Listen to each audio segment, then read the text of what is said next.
Então, bom dia a todos. Então, começamos mais um dia aí de Comunica Labeco. Comunica Labeco é um projeto de extensão do nosso laboratório, né? A gente começou essas reuniões semanais, né? Já vem quase 2 anos do laboratório e agora com a pandemia, que a gente não pode se encontrar, a gente resolveu fazer as reuniões não presenciais, virtuais, e assim a gente está gostando, porque a gente tem a possibilidade de convidar pessoas de fora, né, pesquisadores ilustres ali, como o Zé hoje está aí com a gente, para fazer essas palestras, uma oportunidade que a gente, por estar na região norte, é bastante limitado pelas distâncias, pagamento de passagem, né, essas atividades, e hoje a gente está conseguindo fazer essas apresentações. Então, hoje, a gente vai ter a palestra do professor Zé Sabino.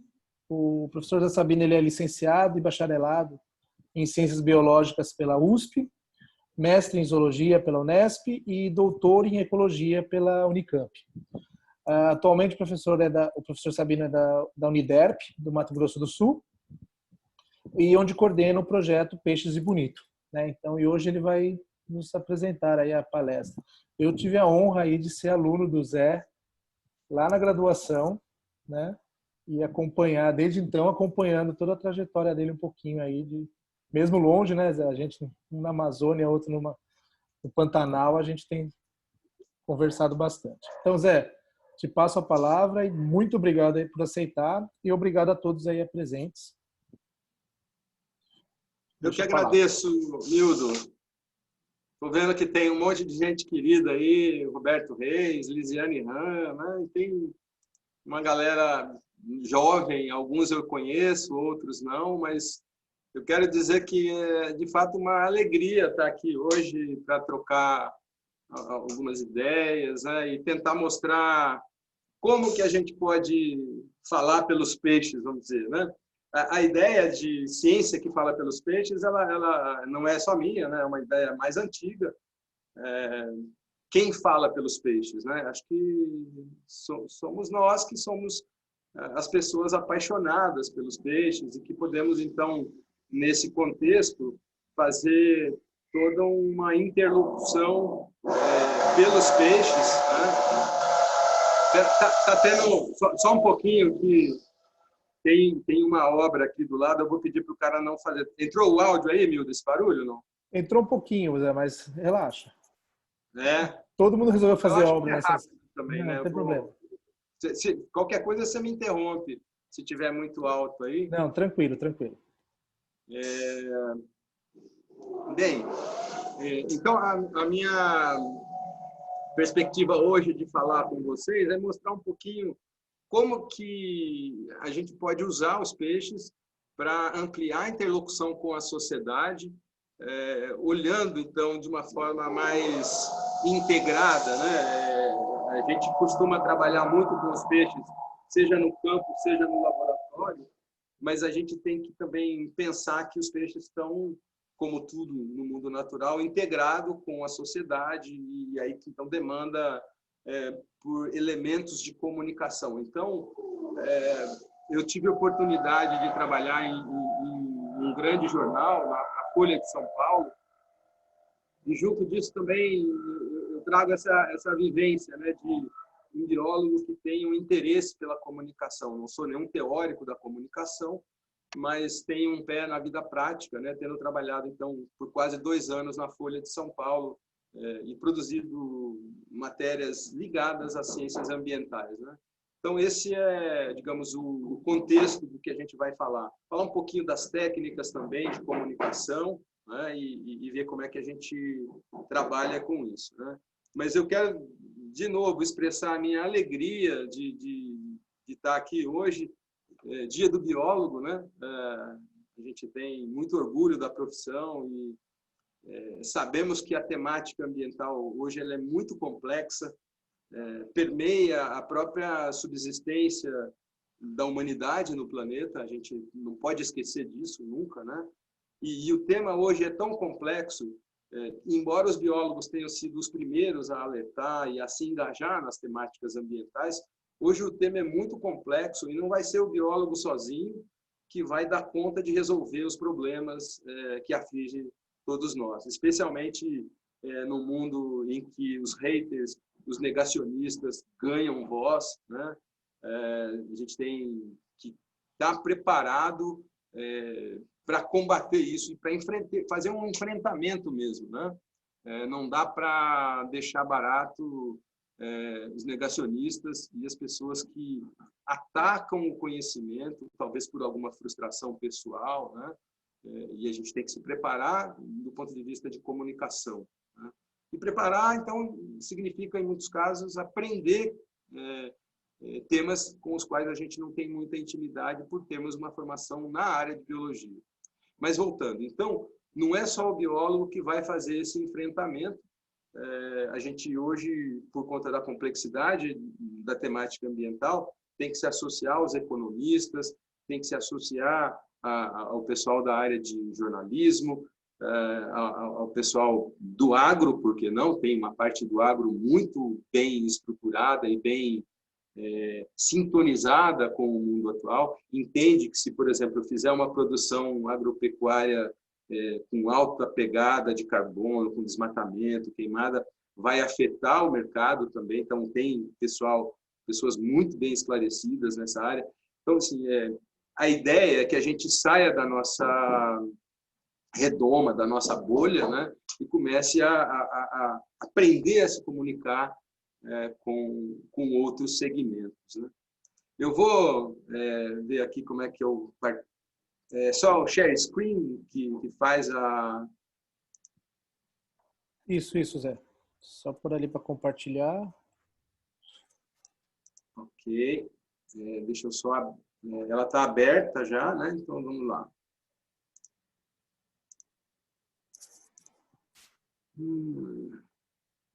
Advanced Sharing Options, é isso? Isso. Vamos lá. Achei aqui. Pronto. Daí, se você tiver em duas telas, ele vai te... Não, eu estou só com uma tela, mas eu acho que vai rolar. Vamos ver. E agora pôr na tela cheia, né? Tá certo? Perfeito, Zé.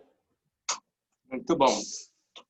Então, olha só, a ciência que fala pelos peixes, como eu já disse, não é uma ideia minha, é uma ideia mais antiga, né? E aí eu vou usar, então, o Peixes de Bonito como um nucleador, mas a gente, de vez em quando, vai dar uma viajada para outras áreas e outros lugares. Bom, eu estou vinculado à Uniderp, que é uma universidade situada aqui em Campo Grande, e a nossa área de atuação é essencialmente na área de campo, no Pantanal e em Bonito, especialmente em Bonito região, né? Bonito, Jardim, Bodoquena, onde se está localizada, então, a Serra da Bodoquena, que é um planalto circundante do Pantanal. Então, ao final da nossa live, a gente quer que vocês compreendam, né? E vamos debater sobre impactos positivos e os riscos da comunicação e divulgação científica, e vamos refletir sobre alguns aspectos da comunicação e conservação da biodiversidade no âmbito da ciência cidadã e da compreensão pública da ciência.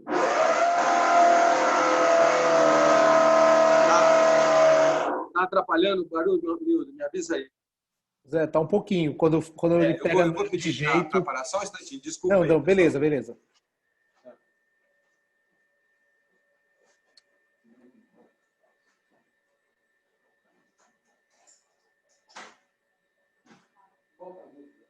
Estou dando uma aula agora, esse barulho está impossível.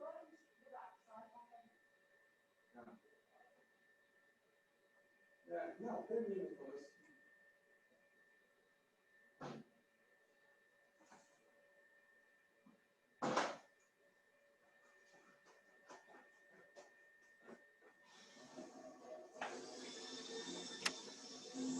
Desculpe, pessoal. Imagina, Zé.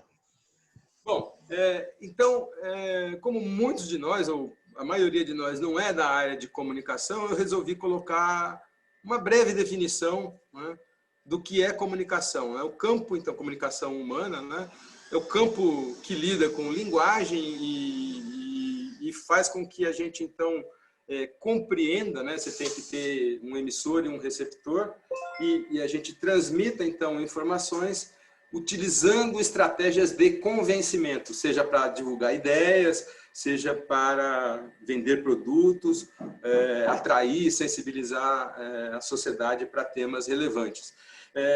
Na verdade, a gente faz isso, né? Como professor, como pessoas que transmitem temas de uma determinada área, o professor é essencialmente um comunicador.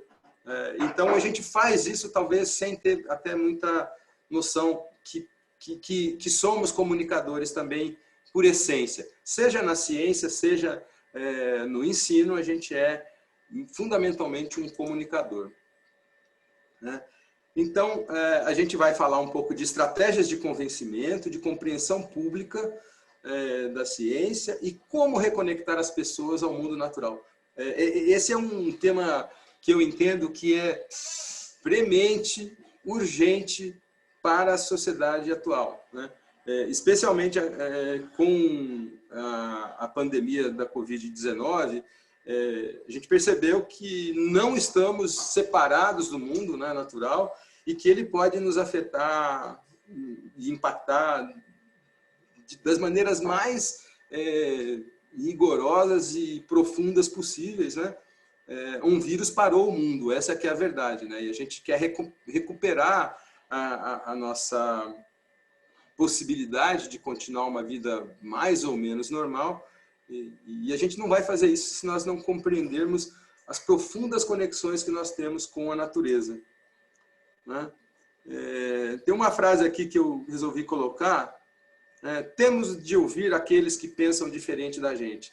Esse é um outro problema também do mundo atual. A gente tem um grau de intolerância, um grau de agressividade entre aquelas pessoas que estão nas suas respectivas bolhas, e a gente não consegue conversar e nem ouvir, muitas vezes, quem pensa diferente da gente. Já entra lacrando e com os pés no peito, vamos dizer, das pessoas, de tal maneira que a gente não consegue fazer aquilo que é fundamental na comunicação, que é a compreensão. Essa frase foi proferida aqui no Brasil, já tem uns 3 anos, pelo Barack Obama, né? Parece que ele previa um pouco o cenário que nós enfrentaríamos no mundo de 2018, 2019, 2020, né? O jornal Valor Econômico fez um workshop em São Paulo, o Barack Obama fez a abertura, e essa frase me marcou muito, né? Assim, e eu acho que a gente tem que fazer um exercício cotidiano, né, para aprender a fazer a interlocução dentro do campo democrático, né? A gente tem um espectro da direita, do centro, da esquerda, mas esses são o campo democrático, né?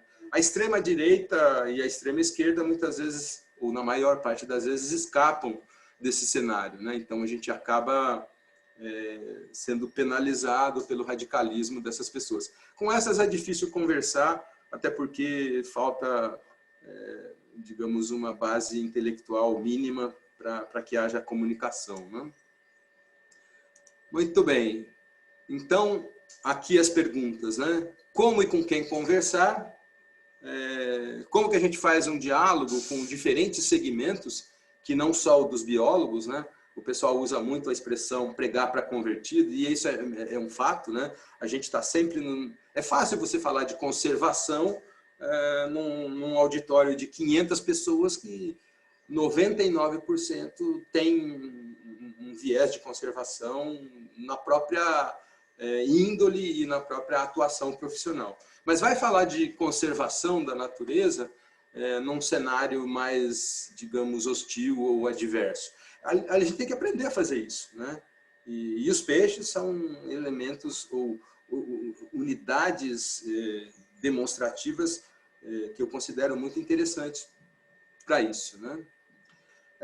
Ainda no segmento da comunicação, a gente viveu, né, e vive uma revolução nas mídias audiovisuais, notadamente nas 2 últimas décadas, né? Eu gosto sempre de mostrar, quem conhece um pouco o meu trabalho sabe que eu trabalho com fotografia e tenho uma empresa, né, de comunicação ambiental. Eu gosto sempre de mostrar um filme, isso aqui é um filme da Kodak, um Kodachrome, de 36 poses, né?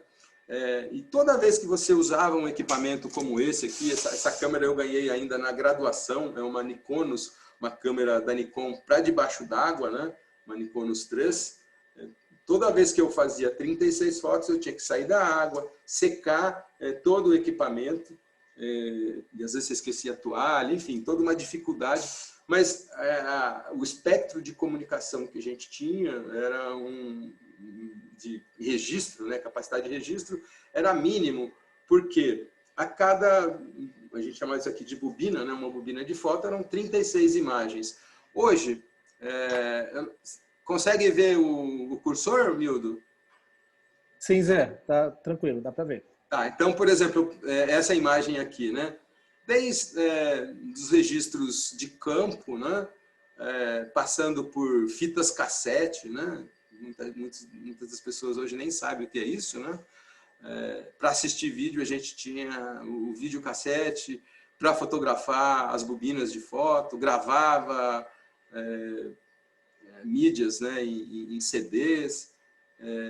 E aí a coisa foi evoluindo, mas muito rapidamente. Por exemplo, um cartão de 64 gigabytes, que é esse aqui que está aparecendo aqui no centro, né, no cursor, ele tem capacidade de gravar 6.000 imagens em 10 mega cada imagem, ou 2 horas de vídeo Full HD. Né? Tem cartões hoje de 516 GB e aí por aí vai. Então a coisa evoluiu muito, né? E o que trouxe uma certa democratização para a comunicação, mas de tal forma que isso limitou muito o controle, vamos dizer, não é bem um controle, mas, na verdade, com o advento das mídias e das redes sociais, especialmente, o conteúdo passou a ter nenhum filtro, zero de filtro, né? E aí, então, a possibilidade de dar voz a negacionistas, por exemplo, né? Hoje, no Facebook, a gente tem, no Brasil, 90 grupos de terraplanistas, por volta disso, né? A última vez que eu vi era em torno de 90. Essas pessoas, elas não tinham voz, né? E não vou nem gastar tempo aqui para falar de terraplanismo, mas elas têm hoje uma capacidade de disseminar as suas idiotices, né? Então, a cultura da comunicação, a gente vai falar um pouquinho, né? O poder da imagem, falar um pouquinho da alfabetização visual. Da mesma forma que a gente tem uma alfabetização gramatical, que permite que a gente acesse a nossa língua, no caso português, ou outras línguas, também a gente precisa passar por um processo de alfabetização que envolva esse pensar e essa estrutura visual que rege a nossa comunicação também, né? Como primatas, a gente é um ser absolutamente visual, 60%, 70% daquilo que impacta, né, o nosso neocórtex é de origem visual. Olfato, paladar, tato também são importantes, mas essencialmente a nossa visão, ela é o órgão do sentido predominante, né? E aí isso impacta também como que a gente percebe, né? O que na área de mídia a gente chama de branding, né? A percepção da nossa ou dos valores associados a uma determinada marca, um determinado produto, né?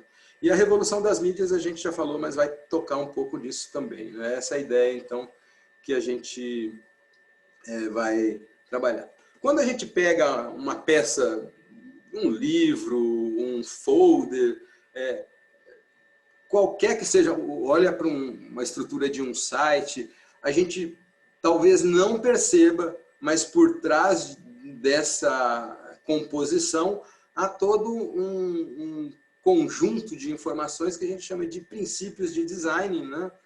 Um deles é o balanço. Então, quando você vai usar, por exemplo, fazer um pôster num congresso, é legal que você tenha noção disso, porque você vai saber distribuir de forma harmônica, balanceada, os elementos gráficos, textuais, imagéticos, cores, né, que vão, então, construir a sua peça de comunicação. Então, o balanço é um deles. Como distribuir isso dentro de uma estrutura. Alinhamento é importante também, né? Às vezes você pode alinhar de um lado e deixar o outro sem alinhamento. Você arranja, né, o texto, as imagens, sempre usando guias. Hoje, por exemplo, se você entra no PowerPoint, você tem guias que te ajudam a não deixar aquela bagunça, né? Tamanho de fonte, e isso então impacta num outro componente, né? Você pode enfatizar, né? Por exemplo, quando você tem um texto corrido e ele é separado por tópicos, a gente cria o que na diagramação é chamado de olho. Então você tem lá o texto com a fonte normal, aí vai destacar, vai mudar o tema, você cria então aquilo que a gente chama de ênfase, né? Proporção também, né? Dentro de um conjunto estético, visual, você tem elementos que compõem esse conjunto e você pode usar princípios como, por exemplo, tem inclusive regras matemáticas por trás disso, né? Então, por exemplo, Fibonacci, né, que é o nome de um matemático italiano, tem um princípio numérico que vai ampliando sempre o passo seguinte da composição visual, ele é composto pelo dobro das duas anteriores, né? E aí ele vai crescendo, formando, por exemplo, uma composição como essa que está aí. Essa composição obedece, né, o princípio de Fibonacci, né, que ela vai ampliando de forma regular. Movimento, você pode, mesmo numa imagem estática, você pode pensar em movimento, né? E padrão, finalmente, padrão. Repetir ordenadamente um objeto dentro de uma estrutura visual faz com que você tenha, então, a possibilidade da compreensão de um determinado padrão. E aí, contraste para finalizar. Então, são todos temas ligados aos princípios de design que a gente deve incorporar, seja no layout de um pôster de congresso, seja ao pensar uma imagem, né, fotográfica, ao criarmos até a diagramação de uma lousa, por exemplo, né?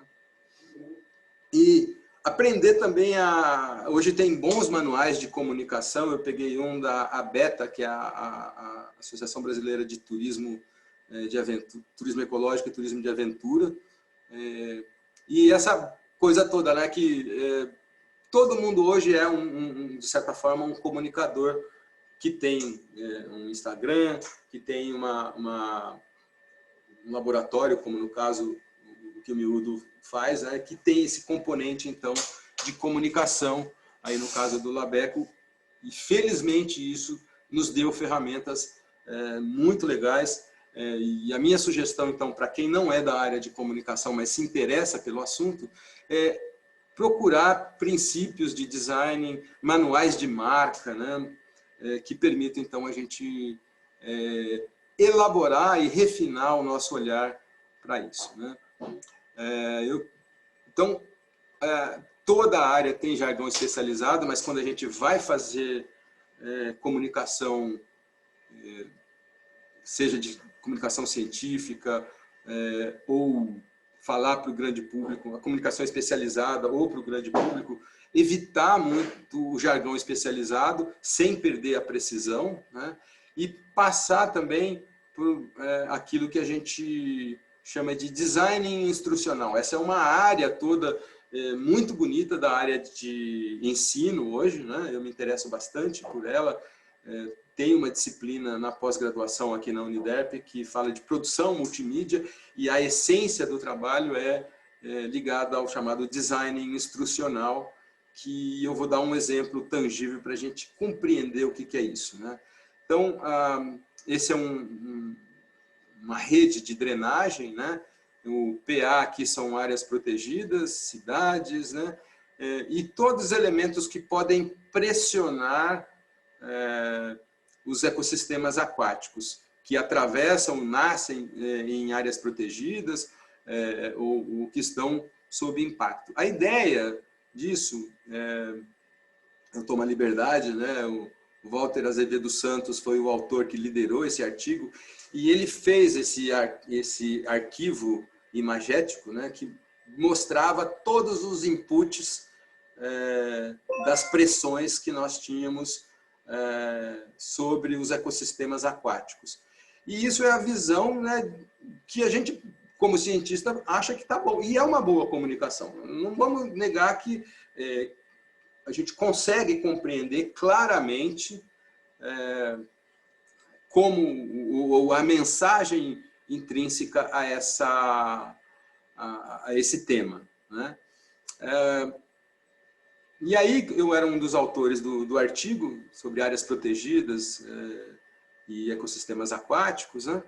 E falei para ele se ele dava a autonomia e a liberdade para passar isso pelas mãos de um designer que trabalha conosco aqui na Natureza em Foco, né? E o resultado dessa imagem depois foi transformado nessa aqui. Então, uma ilustração hipotética das áreas protegidas e o quanto que elas são ineficientes para proteger a biodiversidade aquática, né? Então, a mesmíssima informação, sem design instrucional e aqui com design instrucional. O conteúdo é o mesmo, né? Claramente o conteúdo é o mesmo, mas a forma de apresentar passa por todo um processo, então, de refinamento visual e estético, por que não, né? Bom, depois de falar um tanto, né, já tem aí uns 20 minutos que eu estou falando, vamos para os peixes. Essa então, a ideia, né, de conectar a comunicação com os peixes. Então, eu quero pontuar um momento da minha vida. Existem alguns momentos marcantes na nossa vida, né? Quando a gente nasce, quando a gente se casa ou arruma um companheiro ou companheira. E teve um momento na minha vida, na vida profissional, que foi marcante. Foi em 1994, que eu vim para Bonito como turista. Era Semana Santa, junho de 1994.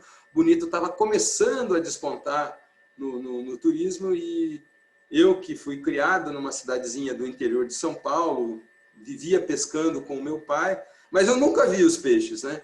Aí fui morar em Ubatuba, terminei a minha infância e adolescência em Ubatuba, então eu já tinha o mar na minha frente. E eu me lembro perfeitamente das primeiras vezes que eu entrei na água, no mar, lá em Ubatuba, e consegui ver os peixes com uma máscara e um snorkel, né? E eu me lembro perfeitamente desse momento, então, de 1994. Eu estava no início do meu doutorado, lá na Unicamp, mas eu vim para Bonito e eu me enlouqueci com esse tipo de ambiente, né? E falei, não, é aqui que eu quero vir. E depois de 6 anos, em 2000, eu fui contratado na Uniderp e cá estou aí há 20 anos, né? Mas esse, então, é o foco, né? Digamos, o centro dos ambientes que a gente se dedica a estudar. E eles são realmente espetaculares, né? Quem não conhece, eu convido a vir, porque além do deleite estético, né, a gente tem muito peixe, né? Não se compara à diversidade amazônica, mas a gente tem, se pegar todos os rios da Bodoquena, por volta de 100 espécies, né? Mas as paisagens, né, subaquáticas, a beleza, parecem jardins japoneses plantados, né? Então tem um input estético muito legal. Eu tive a oportunidade de trazer algumas pessoas muito queridas. O Roberto Reis já veio para Bonito, a gente mergulhou junto. O saudoso Richard Vari eu trouxe também, ficou uma semana em casa. a Lisiane Ran já veio várias vezes, né? E tantos outros, né? O Gabiru, o Leandro Souza, né, da Federal do Pará, já veio também com um time de pesquisadores do Canadá. Então, a gente sempre está abrindo, né, possibilidades de parcerias também, né? A gente não trabalha sozinho, felizmente. E hoje a gente vive, eu falei lá no começo da importância da gente fazer a reconexão com o planeta, né? Com o mundo natural. Existe um portal que eu sou colaborador chamado Conexão Planeta, é um portal sediado em São Paulo, dirigido pela queridíssima jornalista Mônica Nunes. Ela foi do Planeta Sustentável da Abril, uma jornalista de vastíssima experiência, né? E eu tenho um blogzinho lá, de vez em quando eu escrevo algumas coisas. E em 2017, 3 anos atrás, eu escrevi um texto chamado Extinção da Experiência, né? O blog se chama Sapiens e Outros Bichos, e ali eu tenho liberdade para escrever coisas que me movem, que mexem comigo, ligados à evolução, a comportamento animal, né? E esse texto ele é muito marcante porque tem esse relato, né, de que hoje a ideia, a extinção da experiência, é de um biólogo chamado Robert Pyle, né? E a ideia é que hoje, com as mídias eletrônicas e o mundo compactado dentro das telas, a gente deixa de viver as coisas para ficar em contato apenas com as mídias eletrônicas, né? Eu falo isso porque eu tenho 2 filhos adolescentes, né? E é uma briga para tirá-los da frente do computador. E a extinção da experiência é isso, a gente vai deixando de viver experiências marcantes, né? E certamente essa de entrar numa imersão nos ambientes naturais, que me marcou muito em Bonito, está muito ligada a isso. Então, eu convido aí depois as pessoas a lerem, né, o Extinção da Experiência no blog Sapiens e Outros Bichos do Conexão Planeta. Bem, aqui é meio que uma visão geral, né? O que move a ciência? São as perguntas, né? O que come um peixe? Por que as frentes frias diminuem a atividade dos mosquitos? Por que os dias são mais curtos no inverno? Terraplanistas, olha aí, ó, por que os dias são mais curtos no inverno? Né? Vamos pensar um pouco, né? Tem um negócio chamado eixo de inclinação da Terra, 23,5 graus, e em função da insolação, a gente tem as diferenças de tamanho do dia no inverno e no verão, em função da rotação e da esfericidade da Terra. Enfim, então essas perguntas são, na verdade, o combustível da ciência está ligado a isso, né? E quando a gente foi para Bonito, algumas perguntas permeavam, né, a nossa quais os peixes vivem, né? Então, numa primeira etapa, eu não sou sistemata, mas eu tive o prazer de colaborar com a descrição de 2 espécies. Um deles é esse cascudo, que eu acho maravilhoso, né? Endêmico, ameaçado de extinção, que só existe em Bonito, e que eu descrevi junto com a Eleonora Trajano, professora aposentada da USP e pioneira na parte de fauna cavernícola no Brasil, né? A Eleonora Trajano, então, é uma especialista muito competente na área de troglóbios, né? Os troglóbios são aqueles bichos específicos das cavernas. E então, eu coletei esse bicho numa das primeiras expedições que eu fiz a Bonito, junto com mergulhadores especializados em caverna, e levamos então esse material para a USP em 98, então já tem 22 anos esse bicho tem um nome, né? E a gente fez em homenagem à localidade, né? O Rio Formoso, que é onde ele se encontra. Um outro animal descrito também foi pelo Ricardo Benini, pelo Ricardo Castro e por mim, a Moencausia bonita, esse lambari que eu acho maravilhoso, embora eu tenha uma preferência pelos cascudos,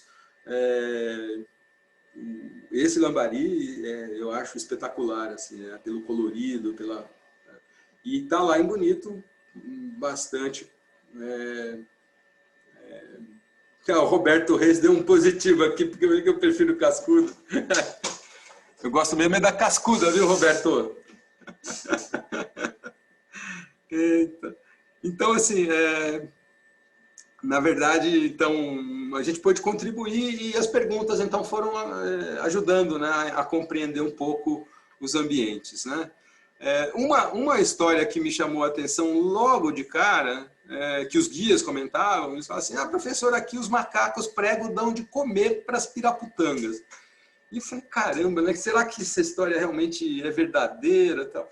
E eu fui atrás, então, não sou primatólogo, né, evidentemente, mas eu fui atrás na literatura, isso lá em 96, 97, e havia, então, uma parte de hábitos alimentares, dos hábitos e comportamento alimentar dos macacos pregos, em que havia um relato de que eles fazem o que os primatólogos chamam de forrageamento destrutivo.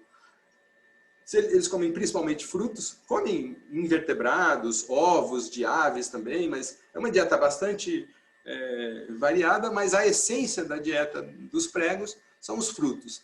E quando ele põe um fruto na boca, ele derruba 2, 3 no chão. Se o chão é a água, as piraputangas e outros peixes também que são frugívoros podem ser atraídos pela presença e pelo forrageamento dos macacos. Então, a visão comum, o senso comum era, olha, nós humanos jogamos comida na água, os macacos pregos também jogam como se fosse algo intencional, né?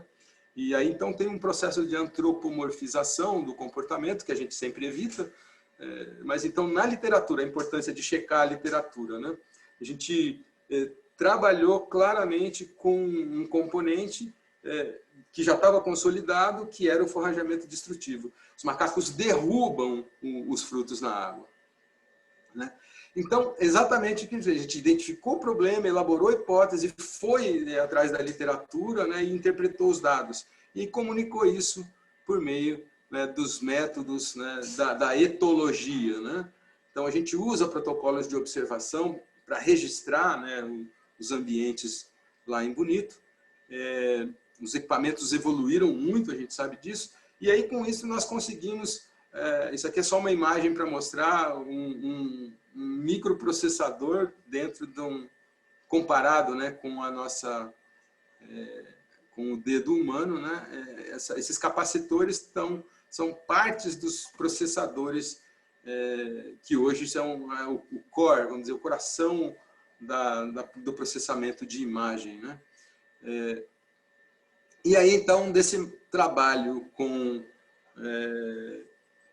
os peixes que seguem os macacos, fizemos uma das primeiras publicações lá em 97. Eu e o meu querido orientador, Ivan Sazima, fizemos, então, essa publicação da Associação de Peixes Frugívoros que forrageiam junto com macacos. Publicamos na Ichthyological Exploration of Freshwater. Nesse momento, até esse momento, a gente estava muito ainda num contexto ligado à ecologia, comportamento animal, mas a gente já começou a perceber que os peixes poderiam fazer essa interface, né, com a conservação e com a sustentabilidade. Então, aqui uma imagem bem recente, né, de uma piraputanga se alimentando de um fruto de ficus que caiu na água, né? Isso é lá no Rio Olho d'Água, em Jardim, né, o passeio mais, no nosso entendimento, na verdade, o passeio mais completo no sentido de flutuação, seja pela diversidade dos ambientes e da variedade também de espécies de peixes. A gente tem registrado nesse local perto de 65 espécies. Essa história dos peixes que seguem os macacos, ela foi publicada então em 97. Em 2000, a National Geographic começou a ser publicada no Brasil, e eu fiz então uma matéria junto com o Luciano Candizani, uma meia página, né, numa coluna chamada Diário da Terra. Isso gerou uma enorme repercussão, a mídia funciona muito assim, né? Você tem uma pequena nota que ela é pouco conhecida, aquilo gera um efeito cascata, né? E um órgão da mídia vai atraindo a atenção do outro, e a gente então depois acabou, essa historinha virou roteiro para documentários da BBC, da Discovery Channel, da NHK do Japão, vários programas do Terra da Gente e Globo Repórter, né? Mas uma das coisas que mais me agradou ao final desse trabalho, essa é uma nota de 4 páginas, né? Foi que a Sônia Lopes, professora da USP e autora de livro didático aqui da Saraiva, né? Ela conta essa historinha. Então, a história natural dos peixes contadas num livro didático para explicar cadeias tróficas, né? E não mais com aquela forma clássica, né? Da lebre, que é herbívora, que é comida pela serpente, que vem um gavião depois e come. Então, assim, a gente tem uma especificidade de um conteúdo de história natural produzido no Brasil, servindo de roteiro tanto para documentários quanto para produção de livro didático, né? Então, essa maneira de ensinar ciência, conectando com experiências, né? Ela promove um espírito investigativo, ela faz com que a gente compreenda processos e procedimentos e resulta, então, em habilidades de comunicação e debate de fatos, de ideias, não só entre os cientistas, mas entre a comunidade de um modo geral. Então, você quer testar tensão superficial, coloca 2 guris dentro de uma bolha com água e detergente e eles fazem um experimento para entender o conceito de tensão com e sem detergente, por exemplo, né? Como que aqueles elementos químicos interagem para aumentar a tensão da água, por exemplo. Quer compreender como vive os peixes de um recife de coral, faça um aquário e mostre isso para as pessoas. E isso, então, vai gerando esse componente, né, que a gente vai interagindo e dividindo com a sociedade. Nesse contexto, a gente, então, entendeu que era possível fazer várias conexões entre os peixes e a sociedade, em especial com o componente de turismo sustentável e o ecoturismo também na região. Então, essa imagem de contraluz aqui lá no Rio Olho d'Água também, lá em Jardim, mostra pacus e piraputangas, peixes que são essenciais nesses ecossistemas, porque eles são frugívoros e bons dispersores de sementes, né? Então, nesse momento, a gente começou a fazer essa interlocução, essa conexão entre os peixes e a sociedade. Será que peixes são bons bioindicadores? Então, alguns elementos, como a frugivoria, que a gente já viu, mas também cuidados parentais. Aqui a gente tem um casal de Crenicicla lepidota, né? Cuidando de uma desova. Aqui já são as larvinhas, né? Eles criam ninhos, usam tocas, né? Escavam com as nadadeiras e com a boca, reentrâncias no substrato, e ali eles fazem, então, a vigília. Esses elementos começaram a atrair a atenção e a gente começou a explorar isso, gerando, então, por exemplo, trabalhos.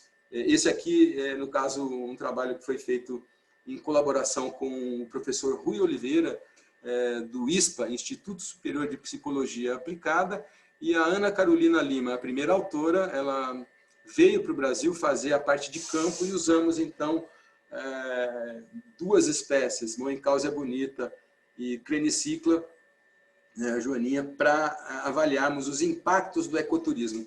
E nós, então, avaliamos tanto do ponto de vista da fisiologia, o acúmulo de glicocortisol em áreas com turistas e áreas sem turistas, avaliando, então, aspectos da fisiologia e do comportamento. O quanto de vigília do território o animal faz com e sem turistas, o quanto de alimentação o animal faz em ambientes com e sem turistas. E aí, então, a gente começou a entender como o ecoturismo pode causar impacto nessas comunidades, né? Em 2012, a gente publicou um livro pela Natureza em Foco e pelo SEBRAE, mostrando o potencial do turismo de natureza na região, mas sempre com a visão premente, né, num balanço entre oportunidade e risco, né, mostrando, então, de uma forma bastante evidente, né, como os peixes podem estar no centro do desenvolvimento de uma região, né? Nesse caso é biodiversidade brasileira, mas a gente trata no capítulo introdutório bastante da questão do turismo sustentável de Bonito. E em 2017, o Daniel Brunstein, da Universidade da Califórnia em Los Angeles, ele é uma liderança nesse tema, né? Ele se articulou com outros 3 autores, incluindo o Eduardo Bessa, que é um querido parceiro também das nossas pesquisas. E ali, então, nesse livro a gente fez um capítulo de peixes e turismo, mostrando, né, as promessas e os perigos ligados, né, a uma avaliação biológica desse contato, né? Então, claramente, os ambientes são promotores, né, da sensibilização, uma mata ciliar extremamente protegida. Essa é uma imagem feita pelo drone do Oliver Lucanos, e eu praticamente só apertei o botão, né, mas é uma imagem que impacta muito, né? O Oliver Lucanos é um fotógrafo canadense e parceiro aí, né, do projeto Peixes de Bonito, junto com o Leandro Souza, o conhecido Gabiru. E esses, então, ambientes são provedores, né, dos serviços ecossistêmicos, gerando essa conexão, né?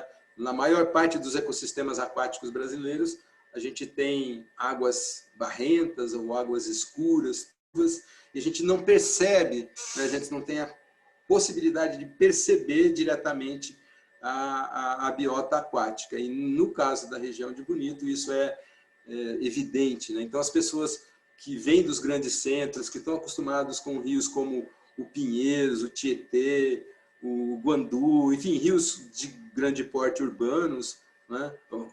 E que estão próximos a grandes centros urbanos, que têm uma incapacidade, uma impossibilidade da gente perceber a biota aquática, a não ser indiretamente por meio da pesca ou por meio dos impactos também, né? Quando há uma grande poluição ou desequilíbrio ambiental.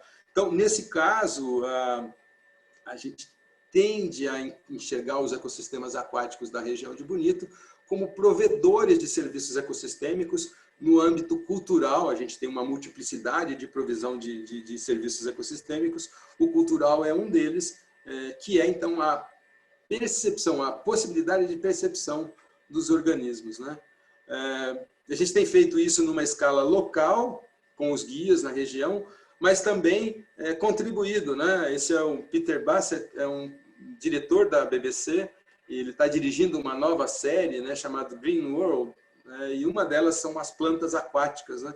E a gente então contribui então com a história, né, das piraputangas novamente, né, mostrando essa interface muito legal dos ecossistemas aquáticos com as matas ciliares, né, e essa riqueza, né, de imbricamento dos ecossistemas. É uma história que rendeu muito mais que eu poderia imaginar quando a gente fez esse despretensioso paper lá em 97. Hoje a gente trabalha bastante, isso aqui é a nascente do Rio Olho d'Água, lá em Jardim. Agora, no começo do ano, um pouquinho antes de estourar a pandemia, a gente fez esse cartaz para o pessoal, né, com as principais espécies de peixes, tem alguns répteis também, a sucuri, jacaré-coroa, alguns invertebrados também, mas a maioria das imagens aqui são dos peixes. E os guias locais, eles usam, então, naquilo que a gente conhece como ciência cidadã. Eles são ativos parceiros do componente imagético e dos relatos, né? Então, as informações que a gente usa, elas vêm de trabalhos publicados, né? O ecoturismo, ele é uma parte importante do desenvolvimento da comunidade, embora a gente saiba que ele tenha custos, né, e riscos.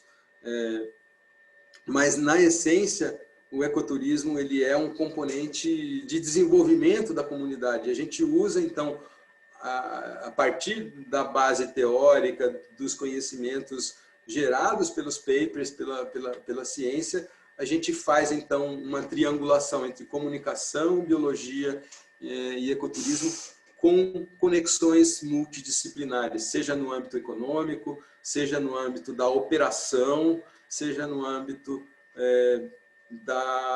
do próprio conhecimento, né? Por exemplo, o Bonito recebe esses dados anteriores, né? Por volta de 200, 210 mil visitantes por ano. Esse é um dado de 2018, 2019, e gera uma cadeia produtiva da ordem de 300 milhões de reais. 7 de cada 10 empregos estão ligados ao turismo na região. Então, é esse contexto que a gente tem que compreender, e os peixes estão claramente no centro disso, né? E com isso, então, a gente tenta promover as melhores práticas, sempre no sentido de aconselhamento, né? A gente sabe também da limitação daquilo que a gente produz como interlocução. A gente não pode ter a pretensão de achar que tudo que a gente faz é possível de ser traduzido e levado diretamente para a sociedade, mas pelo menos a informação qualificada a gente produz e deixa disponível para os gestores, né? Então, esse é um dos elementos. Como a gente construiu, né, a questão da visitação humana e os impactos na vida selvagem, que podem levar à habituação ou sensibilização dos animais, com os impactos, seja no âmbito comportamental ou fisiológico, né? Então, sabendo disso, a gente pode, então, prever ou criar modelos de operação turísticas que cuidem disso para evitar os maiores impactos do ecoturismo, né? Infografia tem sempre esse poder de síntese, né? Aqui eu coloquei só para lembrar um pouquinho de como, né, os impactos do ecoturismo podem se propagar não só para a região de Bonito, mas em outros lugares também, né? Então, uma região lá de Anavilhanas em que tem a visitação com os botos rosa ou boto vermelho, né?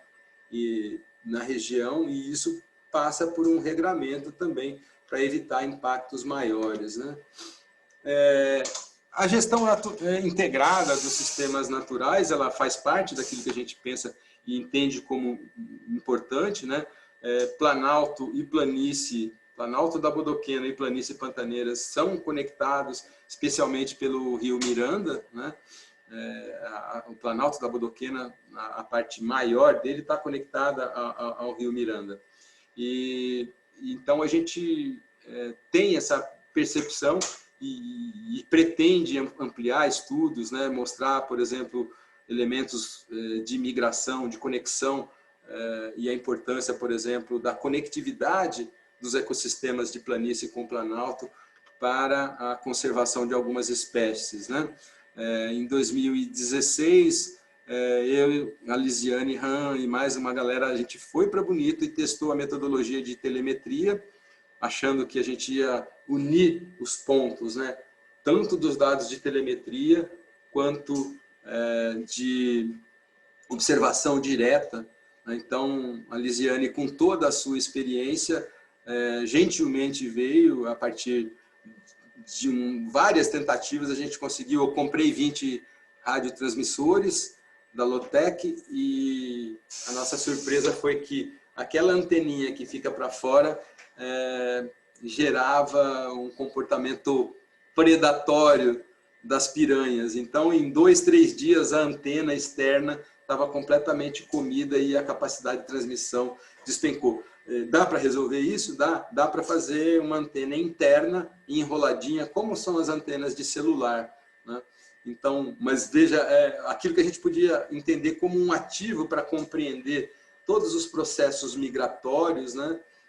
E entender a dinâmica planalto-planície, especialmente para o dourado, foi por água abaixo por uma condição que a gente não previa, né? Nem sempre tudo que a gente desenha na ciência dá certo, e esse foi um momento então que causou reflexão, e a gente ainda não perdeu a esperança, né? Eu tenho muita vontade de fazer esse tipo de pesquisa. Vamos ver se a gente consegue ainda, num futuro não muito distante, marcar os dourados e conseguir seguir esses animais espetaculares, né?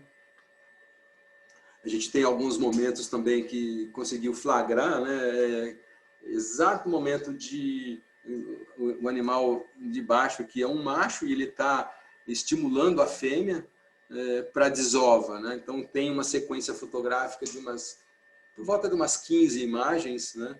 Em que a gente tem desde o momento que o animal circunda, eles ficam nadando em círculos.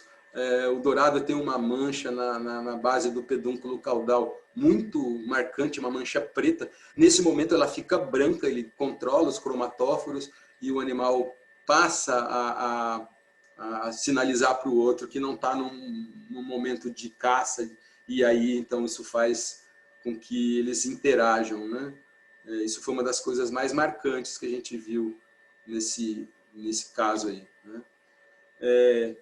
A região de Bonito sofre ameaças constantes. Há uma mudança nos últimos anos, houve uma mudança brutal do uso do solo, que era muito consolidado na área do pasto para a pecuária, e com a valorização das commodities, especialmente da soja, houve uma conversão da ordem de 2012 até 2019, uma mudança de mais ou menos 60 mil hectares, que eram pastos e que, de certa forma, já estavam com o sedimento consolidado.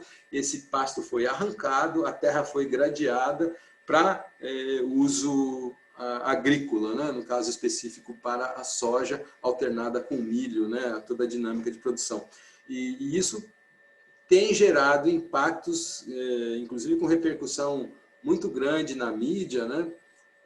Mostrando a perda, né, de solo. Primeiro momento, perde solo, esse solo é carreado para dentro dos rios, e nesse momento também o sedimento entope, você tem uma perda de microhábitats, você vai diminuindo a rugosidade ambiental e, consequentemente, tem isso gera impactos, né, na biota aquática. Então, esse é um problema que a gente tem lidado. O governo estadual, depois de ficar omisso por vários anos nessa questão, criou uma Câmara Técnica. Essa Câmara Técnica tem trabalhado na conservação do solo, mas a gente acredita firmemente que só a conservação do solo não resolve. Tem que ter um processo de recuperação de áreas degradadas, ampliando, inclusive, a mata ciliar desses rios que são cênicos, né? E tem toda a operação turística na região de Bonito. Certamente esses sedimentos vão impactar o Pantanal. Já temos exemplos muito sérios de assoreamento no Pantanal, na bacia do Taquari, né? Na região ali de Coxim, no centro, vamos dizer, do Pantanal, né?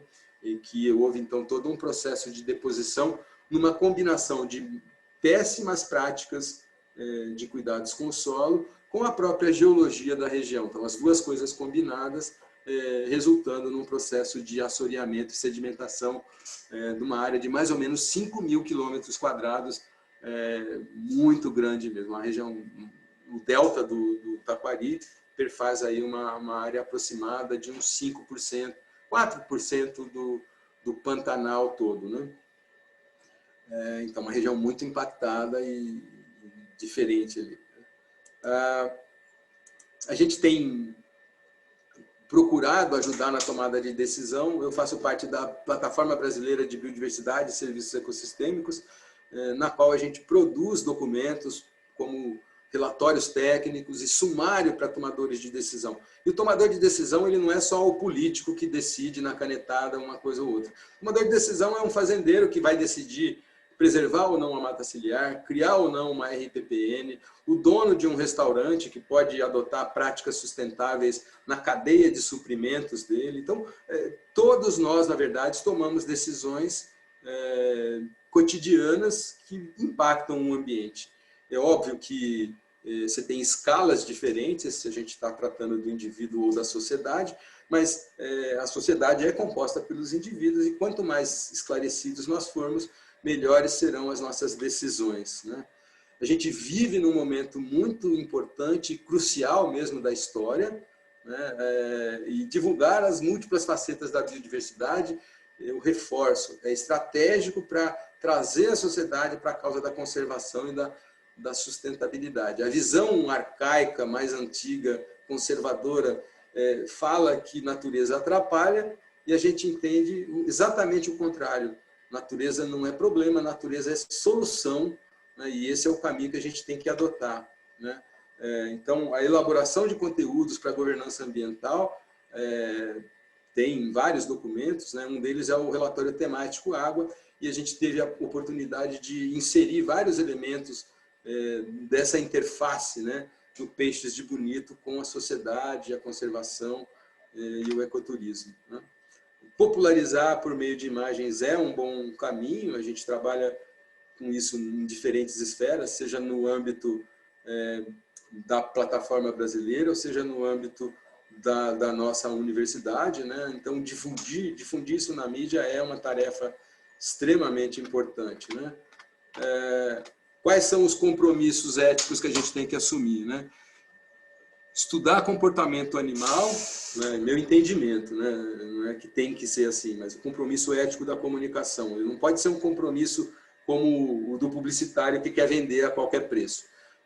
Quando a gente trabalha com comportamento animal, a gente aprende e compreende aspectos evolutivos, aspectos fisiológicos, aspectos que fazem essa interface. Estudamos os animais, tentando avaliar seus limites de tolerância para boas práticas do ecoturismo, contribuir em profundidade com dados e com métricas de preferência para o gerenciamento das consequências negativas da visitação recreativa, né?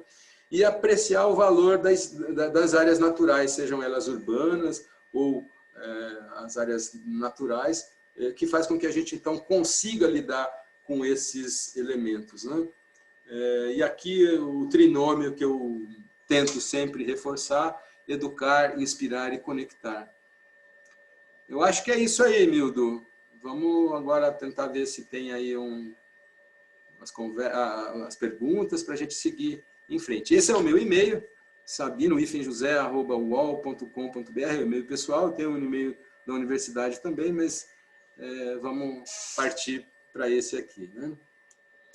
Beleza, Zé. Muito obrigado. Foi muito bonito mesmo a palestra. Muito, como a Lisiane falou, é muito bom te ouvir, assim, linkando ainda mais, né, o que a gente sente tão importante hoje em dia, que é a comunicação, da gente conseguir mostrar o que a gente está fazendo, mostrar a importância da biodiversidade, porque é bem difícil, né? Assim, você é privilegiado de você estar num lugar muito bonito, né? Literalmente, né? E é fácil das pessoas verem. A gente sempre fica brincando, né? Às vezes é difícil eu convencer as pessoas que peixe de vala, né, é importante, né? Os peixinhos dos igarapés aqui da Amazônia, muitos são peixinhos de vala e às vezes sem graça. O riacho é aquela água preta, sem graça. Nesse aspecto, eu acho que a gente tinha que ter aquários públicos no Brasil em tudo quanto é canto, entendeu? Aquários muito bem construídos, né? Como o aquário do Pantanal aqui, que é uma novela, né? Quase 10 anos de construção, 8 anos, né? E um monte de problemas de gestão política, enfim, né? Olha lá, a Lisa está lembrando que o próximo EBI, o tema é comunicação, né, Lisa?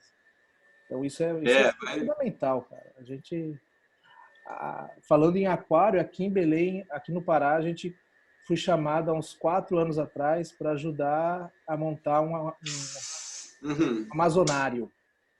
Amazonário, legal. Um amazonário. Veio o pessoal lá contra o governo do estado, chamou o pessoal do Oceanário de Lisboa, né? Teve um projeto, o projeto era fantástico, né? Eles iam fazer alguma coisa de uma concha, né? Em formato de uma concha, onde você ia sair do rio, entrando até o mar. Legal. Né? Só que ficou no papel, daí começaram, não, isso aqui é muito caro, vamos, tipo, a parte de filtração do aquário, não, a gente pode fazer de uma forma melhor, mais barata, mas eu falei, não, gente. Não. É um amadorismo, né? O aquário aqui ele foi muito bem concebido, né? O aquário do Pantanal, ele teve a arquitetura do Rui Otaki. Aí veio uma empresa de São Paulo, que é dona de um aquário pequenininho lá no litoral. O cara não conhecia nada do Pantanal. O que ele fez? Ele abriu o mapa do estado e foi dando o nome dos aquários, dos tanques, como se fosse o nome dos rios. Olha, né? que legal. Só que, se pegar o Rio Miranda, Rio Aquidauana, Rio Taquari, eles são verdadeiras redundâncias biogeográficas. Então, o aquário ele seria uma repetição temática, né? E essa empresa, naquele momento, foi retirada e aí houve, então, um chamamento dos pesquisadores locais e eu tive a oportunidade de participar junto com o Fábio Roque, que é o secretário executivo do programa Biota, né? Então, nós nucleamos um grupo de pesquisadores, o Heriberto Jimenez participou também, né? O Francisco Neto também, né? O Neto participou desse processo de recriação temática do Aquário do Pantanal. E aí nós pegamos o conceito de rio contínuo, do Vanotti, né? E fizemos como se fosse uma sequência, os tanques, ao invés de ser nome dos rios do estado, uma sequência, como se fosse da nascente de uma área de recarga do aquífero, né? um buritizal, uma vereda de cerrado, em que a água infiltra, ressurge nos ambientes, por exemplo, como as nascentes de Bonito, aí vai para um rio encachoeirado, depois para um rio de grande porte como o Miranda, até chegar lá na área de planície de inundação, com áreas de pulso de inundação. Então, a gente tinha uma tematização, um roteiro temático que contava uma história. Então, essa é uma palavra super importante, né, quando a gente vai falar de divulgação. De novo, nós não somos treinados como comunicadores, né, e, lamentavelmente, isso é uma deficiência. Cada vez mais a gente deve ser um comunicador e um diplomata, como cientista, né? O cientista, acho que ele tem essa possibilidade, né, de não se radicalizar. Eu tenho as evidências, né? Esses dados permitem que eu faça o convencimento, ou pelo menos tente fazer o convencimento de um determinado segmento da sociedade, né? E aí, então, a importância da gente aprender a fazer uma comunicação mais efetiva, né? Acho que é uma deficiência até das faculdades de biologia, né, Zé? Sim. E as faculdades não nos preparam para isso, né? Eu acho que assim, eu tive sorte na PUC, a gente tinha aquelas aulas de educação ambiental, né? Que a Nelly Mergulhão dava, né? Ministrava, que era ótimas. E eu acho que foi ali que eu ainda tive sorte de ter, mas eu acho que muitos cursos você não tem essa vivência de estar dentro de um zoológico, a importância até dos zoológicos ou aquários. Né? Claro, você tem aquários e aquários, zoológicos e zoológicos, mas a importância de mostrar a biodiversidade também é importante, é uma forma de comunicação. Com certeza, não, é de sensibilização, né? Hoje tem muitos movimentos, né? Assim, o pessoal de defesa dos direitos dos animais faz um posicionamento, no meu entendimento, muito radical, né? Muitos deles procuram palco, inclusive, né? Palco no sentido mesmo de fazer ganhar espaço de mídia e até de eleição, muitas vezes, né? Tem vários deles hoje que são parlamentares, né? Desses agentes, né? de ódio mesmo, né? Eles entram, invadem, fazem coisas, destroem laboratórios, né? Em nome de um suposto direito dos animais. Evidentemente que a gente tem que preservar e cuidar, né? E falar pelos animais, né? No sentido da sua defesa, mas sem radicalismo, né? Porque se a gente olhar para a essência, por exemplo, da etologia, a gente tem claramente a possibilidade de criar boas práticas e criar elementos, por exemplo, de bem-estar animal, mesmo para uma parcela que está em cativeiro.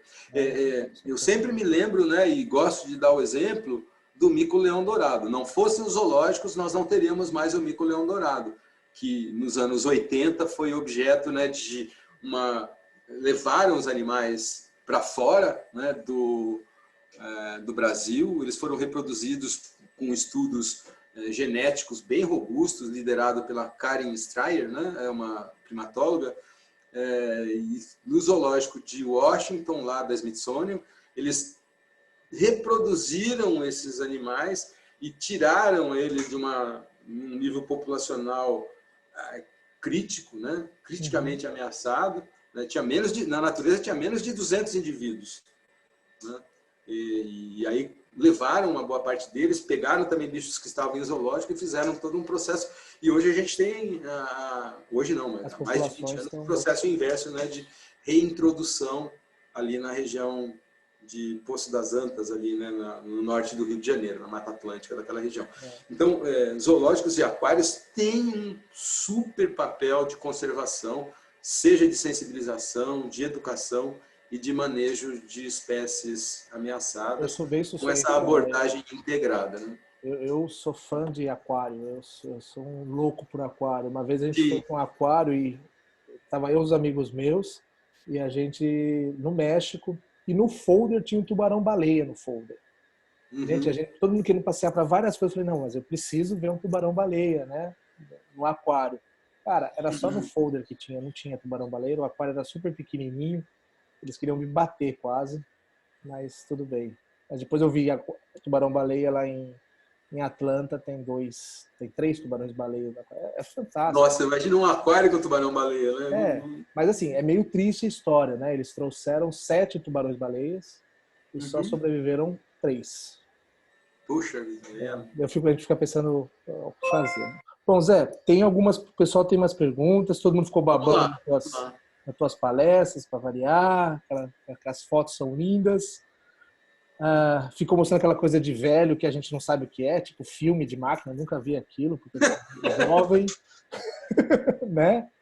Esse aqui é o melhor filme que a indústria produziu, o Fujichrome Provia. Eu trabalhei muito com esse material aqui, né? Mas hoje ele está realmente uma peça, quase uma peça de museu, né? A gente ficou comentando que cada vez que voltava das viagens tinha que deixar uma fortuna para revelar os filmes e ainda não, às vezes o filme estava velho ou estourou todas as fotos, você não tinha foto nenhuma da sua viagem. Mas tudo bem. Zé, tem algumas perguntas, deixa eu ver. Pessoal, quem quiser abrir também, fazer comentários ou fazer perguntas para o Zé, pode ficar à vontade, tá? Não precisa ser só aqui. A Lizy está lembrando também que o tema do EBI de 2022 vai ser comunicação e o Zé vai fazer a abertura do... Pois é, né? A Lizy me convidou lá aí em Belém, né? Eu falei, não, responsa, né? E aí, assim, aquilo, toda vez que eu lembro, dá até uma certa ansiedade, né? Assim, não. E aí postergou para mais um ano, então mais um tempo ainda para a gente criar. Mas a ideia é contribuir mesmo com esse debate, porque ele é premente, né? E eu acho que esse momento da pandemia deixou isso muito claro, né? Tem um lado, vamos dizer, bom, né? Que a gente começou a se mexer mais para a questão da comunicação, né? Eu acho que a gente começou um pouco antes da pandemia, Zé. A gente começou quando começou as críticas com as universidades. Eu digo assim que hoje a gente vê uma quantidade absurda, né, de laboratórios criando seus canais Instagram, excelentes, né? Muito bom, muito bom. A gente sentiu a necessidade quando a gente começaram a criticar as universidades, que a gente era balbúrdia, aquelas coisas, e a gente começou a ir para as praças, ir para escolas. Sim, a balbúrdia e a sacanagem, na verdade, estão no templo lá da pastora, né? Então, agora as coisas mudaram um pouco. Zé, tem uma pergunta aqui do Gabriel Versosa, que queria saber como Sabina enxerga o papel dos estudos de história natural nesse processo de sensibilização ambiental. É Gabriel, né? Gabriel Versosa. Gabriel Versosa. Eles são a essência, né?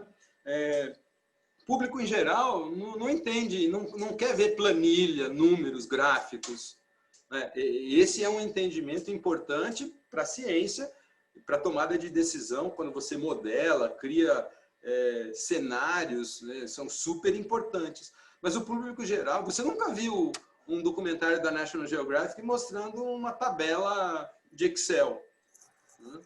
As tabelas são importantes para a gente como cientista, mas o que a história natural é a essência. Eu mostrei a historinha dos peixes com os macacos, é um exemplo claro disso, né? Tem uma outra história que a BBC também nos procurou, que é do mimetismo de dourados juvenis com piraputangas. Dourados juvenis, eles não são dourados, eles são prateados, e eles entram nos cardumes de piraputanga, até enquanto o dourado está na faixa de uns 30 centímetros, né? Ou seja, ele está no tamanho de uma piraputanga, eles nadam em cardumes mistos. E o que o dourado faz? Ele usa o cardume da piraputanga para fazer o que nós chamamos de mimetismo agressivo. Essa notinha a gente deu também da Neotropical Ichthyology, acho que é 2014, se não me engano, 2012, não lembro.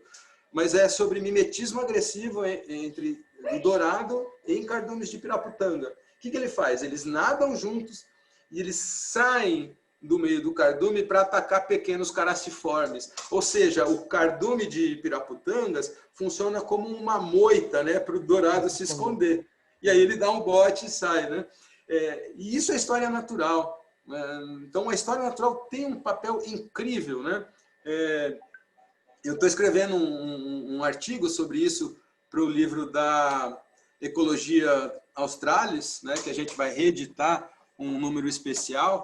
Esse aqui é o Ecologia Australis de 1999, Ecologia de Peixes de Riachos. Ele foi editado originalmente pela Érica Pellegrini Caramaschi e pela Rosana Mazzoni e Pedro Pérez Neto.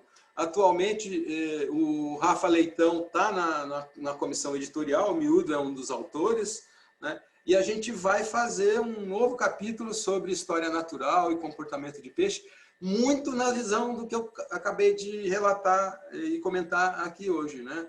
A importância da comunicação feita de maneira profissional, gerando, então, respondendo mais uma vez aí para o Gabriel, né?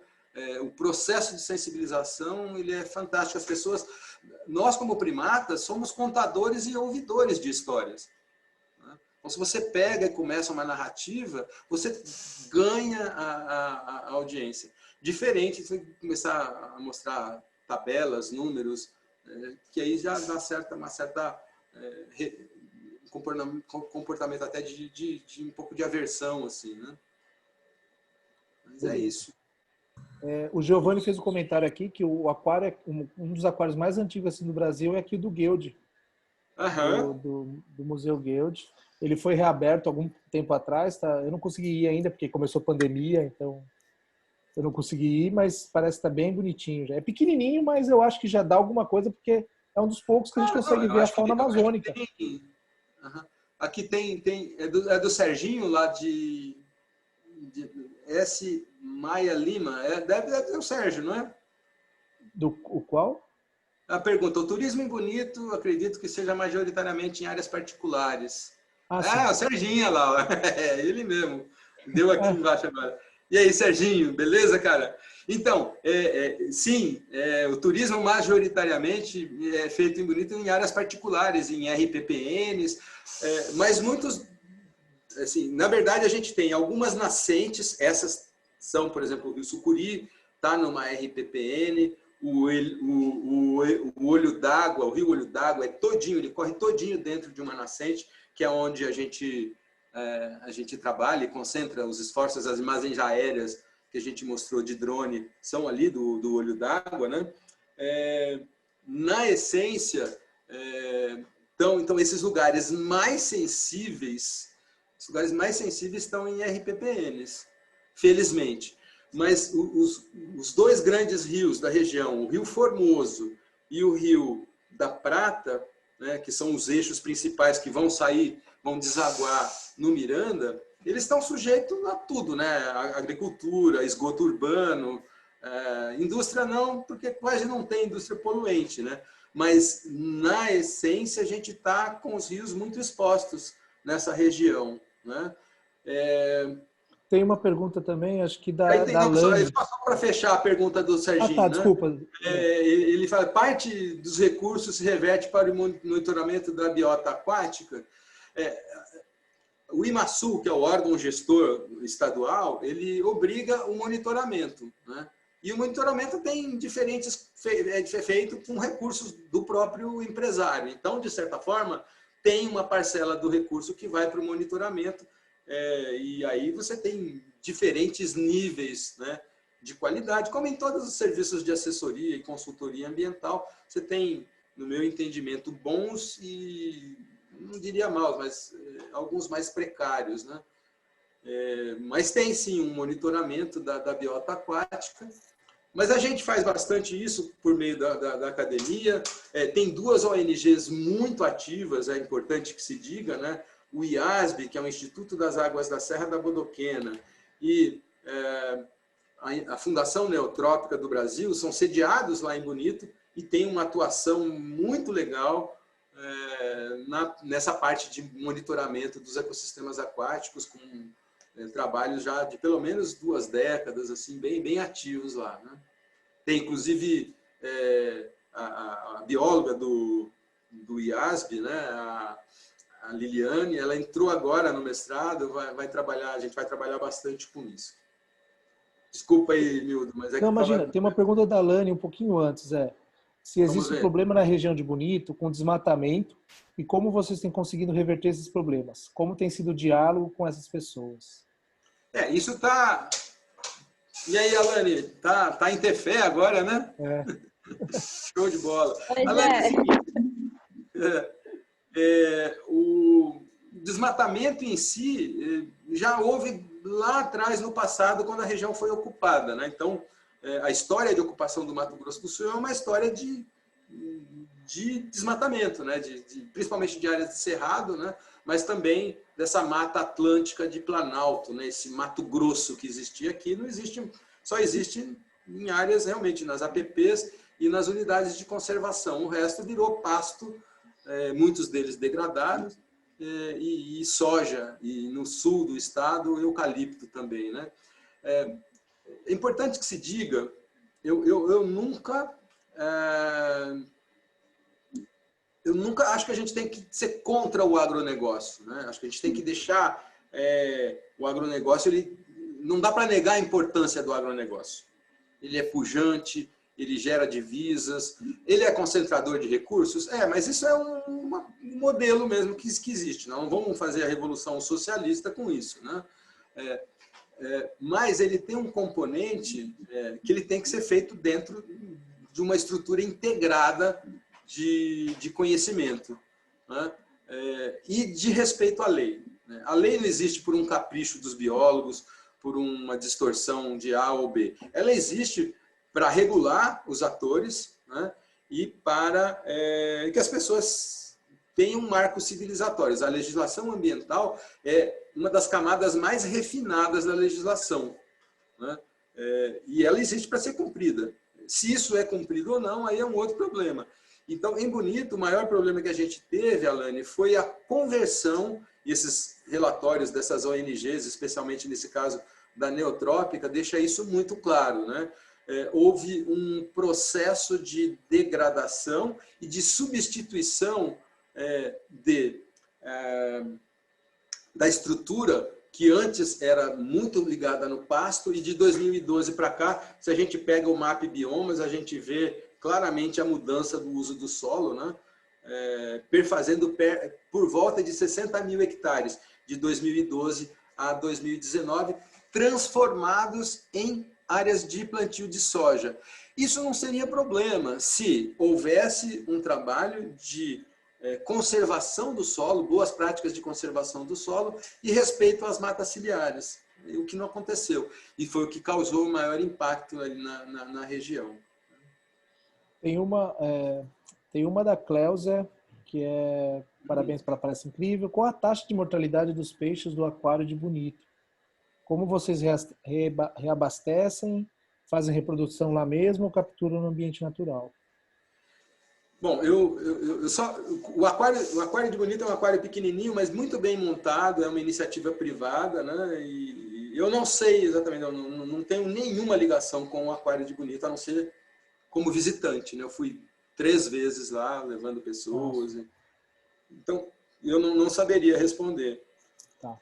Mas uma boa parte dos peixes, o Heriberto está craque nisso, né? Se reproduzem em cativeiro. Não digo que lá no Aquário de Bonito fazem reprodução de todas as espécies.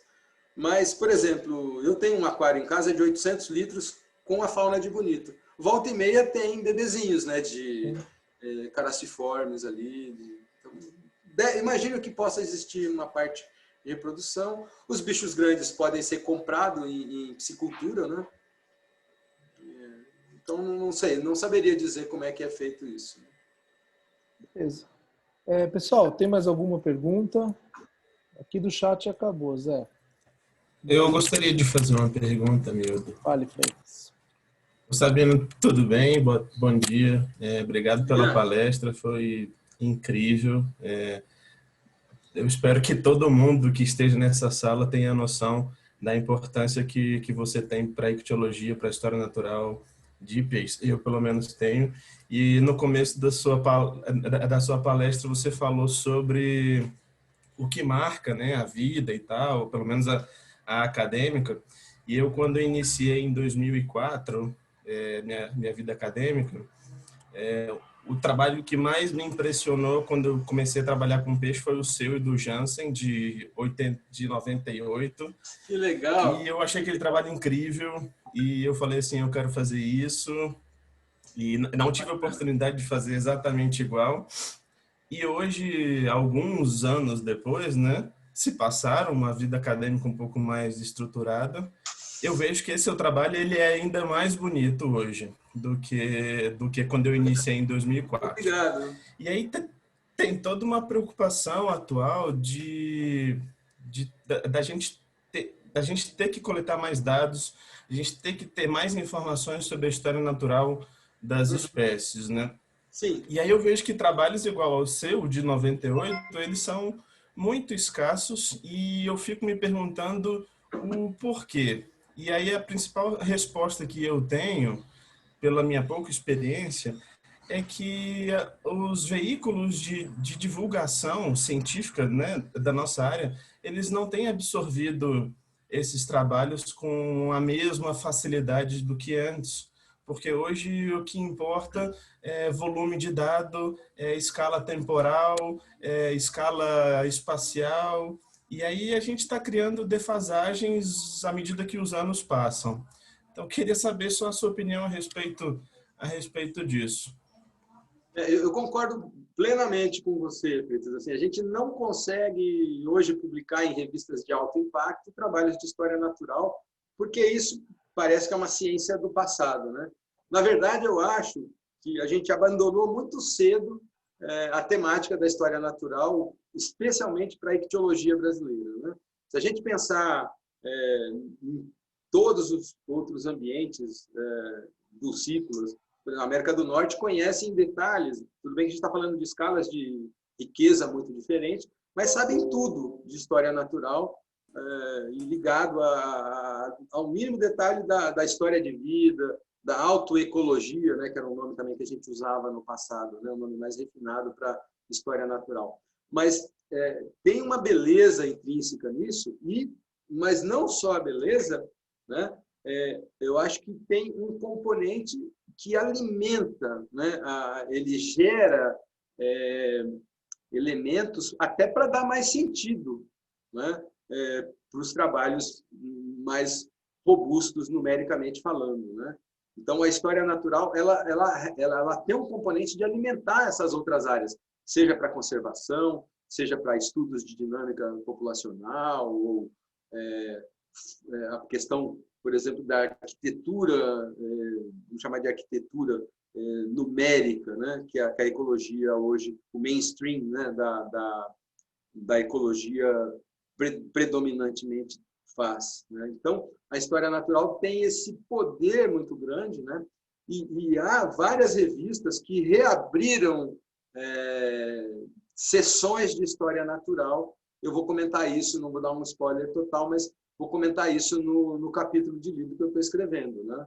Mas tem isso, então, hoje, como se fosse um resgate da história natural como algo importante. E aí, só para acrescentar também essa minha linha de raciocínio, hoje eu posso dizer que eu sou privilegiado, que eu tenho emprego, consegui emprego jovem, mas eu vejo muitos amigos de laboratórios que ainda têm a sua fonte de renda baseada em bolsas, né? E eles vivem a incerteza todos os dias. E aí eu vejo que muito desse fator, o que eu quero linkar? E existe também essa pressão de você construir um bom currículo baseado em boas publicações, em revistas de alto impacto. E esses estudos de história natural, como você falou, não estão tendo mais espaço, né? Não nessas revistas. E aí, assim, eu participei de uma live, quer dizer, eu ouvi a live do livro, né? E comentei que, de repente, o nosso principal veículo de divulgação científica, que é a Neotropic Theology, poderia também abrir uma sessão para resgatar esses estudos que, de uma forma, eles devem ter algum critério, eles devem ter critérios científicos, né? Mas Sim. não necessariamente com estatísticas robustas ou alguma coisa do tipo. Você pode fazer história natural, eu estou até com um livrinho aqui, Observando o Comportamento Animal, né? O subtítulo é Design and Analysis of Quantitative Data. Ou seja, você pode desenhar a história natural e o comportamento com uma boa base metodológica. Você tem técnicas, né? Você pode criar uma tabela muito robusta de números, fazendo, por exemplo, a observação de animal focal. Quero estudar, por exemplo, vamos pegar lá uma crenicicla lá, que é um bicho super bonito, tem um comportamento refinadíssimo, né? Cuidados parentais, caça de tocaia, perseguição. Você pode criar, você pega um bicho e cria uma planilha e escreve, por exemplo, picos de atividade do animal na área de comportamento ao longo do dia. Você cria uma planilha robusta numérica e fala, esse bicho é ativo, ele é bimodal, ele ataca mais na manhã, na aurora e no crepúsculo. Durante da parte do dia, ele fica mais em comportamento de patrulha, de ficar abrigado e tal.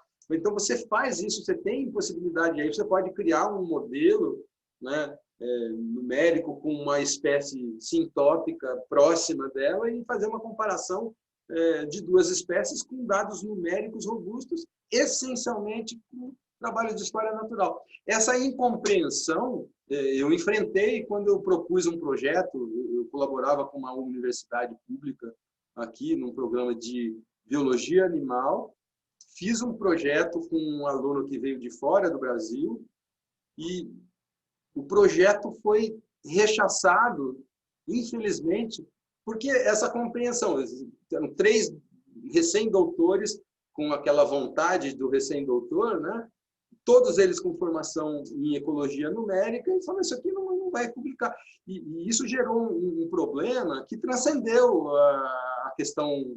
A gente é aberto à crítica, né? Faz parte do nosso métier você tomar pau. E aí o aluno, que é um novato, não entendeu isso, fez todo um comportamento de sair, também é normal um aluno querer mudar de orientador, mas isso gerou um problema que transcendeu a história natural. A história natural era a essência do trabalho que eu tinha proposto. Os 3 avaliadores, 2, na verdade, avaliadores, não compreenderam isso como um trabalho válido, falaram que aquilo não era ciência de qualidade, que ele não conseguiria. E isso influenciou tanto o aluno que ele, de um jeito pouco ético, não estou citando os nomes, né? Ele procurou um outro orientador que também não conversou comigo e ele mudou de área. Ele foi fazer um outro trabalho, né? Que também tá bom, tá ok. Mas assim, a essência do problema foi uma falta de compreensão disso que você está acabando de falar, da importância da história natural até para abastecer a ecologia numérica. Então, vejam os desdobramentos, né, que resvala até nas questões éticas, né? O que move a gente, né? Acho que todos nós que trabalhamos com os peixes temos uma paixão quase que desmedida, né, para isso, né? Eu me lembro de ir para o campo com o Ivan Sazima, no meu mestrado, no doutorado também.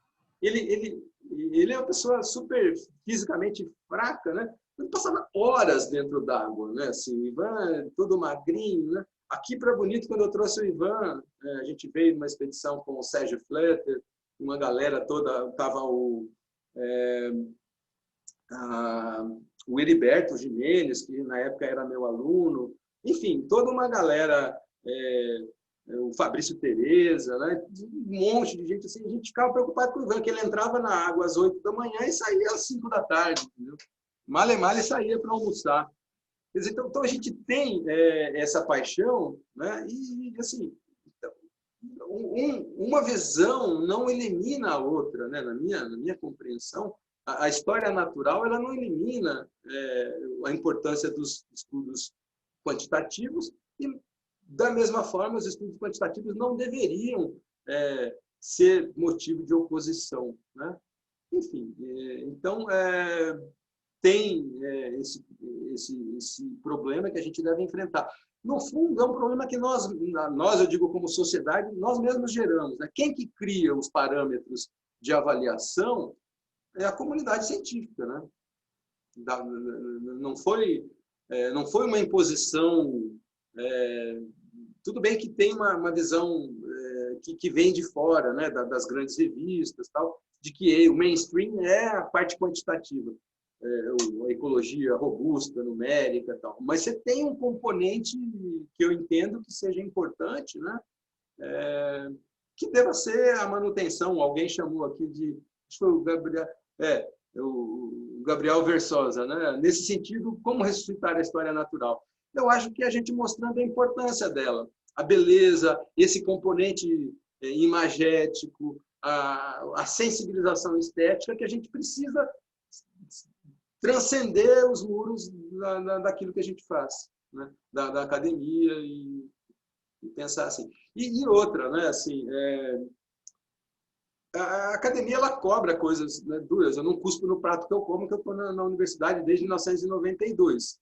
Né? Mas cobra umas coisas que a questão da produtividade, às vezes, assim, faz com que as pessoas passem acima de preceitos éticos, de paradigmas que seriam, então, a base da nossa sociedade, né? Do respeito e da convivência harmônica, né? E aí as pessoas viram doentes, ficam doentes para atender as demandas, né? Doentes no sentido emocional mesmo, né? Assim. Beleza. Pessoal, mas o Serginho fez um comentário lá também, né? Que a AMI publica algumas coisas descritivas assim, né? E realmente são poucos, mas ainda pode ser também seja a cultura, né, Zé? A história natural pode estar tão bonita mas ainda a gente tem poucos que estudam realmente história natural, né, Zé? Eu acho que isso a ideia é inspirar mesmo, né? Assim, o Ivan me falou uma frase que marcou muito a minha carreira lá naqueles momentos também eu estava indo para a Unicamp, eu fiz a graduação na USP, fui fazer o mestrado e doutorado com o Ivan Sazima, né? E o Ivan falou um negócio, eu quero resgatar essa história com ele.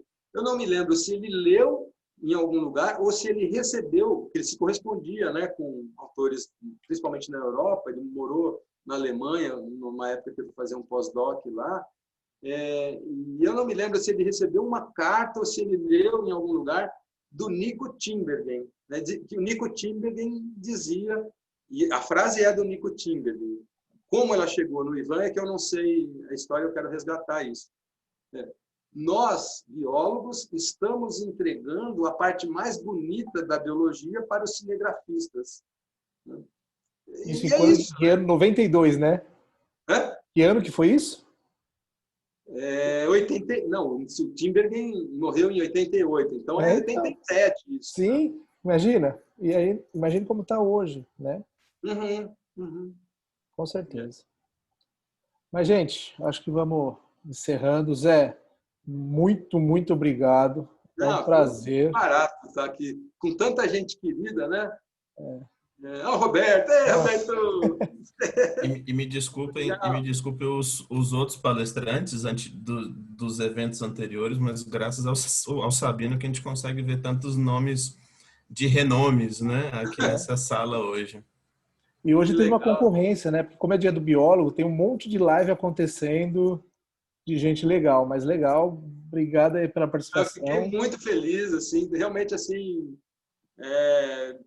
e acho que essa vertente aqui eu quero manter, talvez lá na Lizzy, lá na abertura do EBI, né? Quero ver, só que vai ser um exercício mais difícil, porque vai ter o quê? Meia hora, se for, né?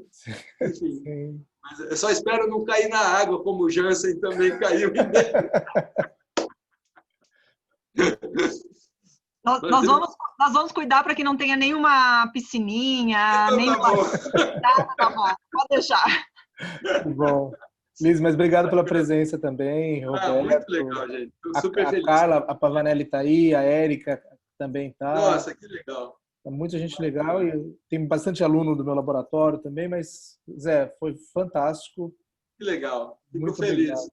E esse momento de pandemia, esses momentos que a gente consegue ver pessoas, rostos tão queridos, né? Eu fui professor do Miúdo em 92 ou 3, né? 90, Quando você entrou? 93, eu acho. Não, 93, não, né? 95. 95? Ah, você já... Então, mas você não tinha nem barba, né, cara? Eu tinha cabelo em 95. Então, assim, é muito querido, assim, muito legal ver pessoas que... Estou vendo a Carlinha falando aqui, né? Semana passada a gente fez o evento lá dos Riachos e o pessoal saiu depois falando que foi um mini EBI, né? Sim. E a gente precisa disso para manter o espírito forte, né? Assim, nesse momento tão duro, triste, né? Assim, mostrar que a gente continua firmes nas convicções, nas paixões que a gente tem, né? Quero agradecer de novo, Mildo, assim, estou emocionado aqui, assim, de verdade, assim, de poder estar com vocês. Legal, gente. Legal. Mas obrigado, então, a presença de todos. A próxima quinta, toda quinta-feira, na verdade, a gente está se encontrando. Está nas redes sociais aí os links. Podem acessar, todos convidados. Legal. Tá bom? Legal. Obrigado, abraço, se cuidem. Não vai bater a foto, Miúdo? Bate a foto. Vamos fazer uma foto. A gente faz a foto. Que Liga legal. as câmeras. Liguem as câmeras, quem puder. Vamos lá para tirar uma foto. Cadê a Alane? Você não vai mostrar para a gente o Lago Tefé? Sempre faz inveja pra gente. Espera aí, vamos... Não, Serginho, estou muito descabelado. Valeu. Vamos...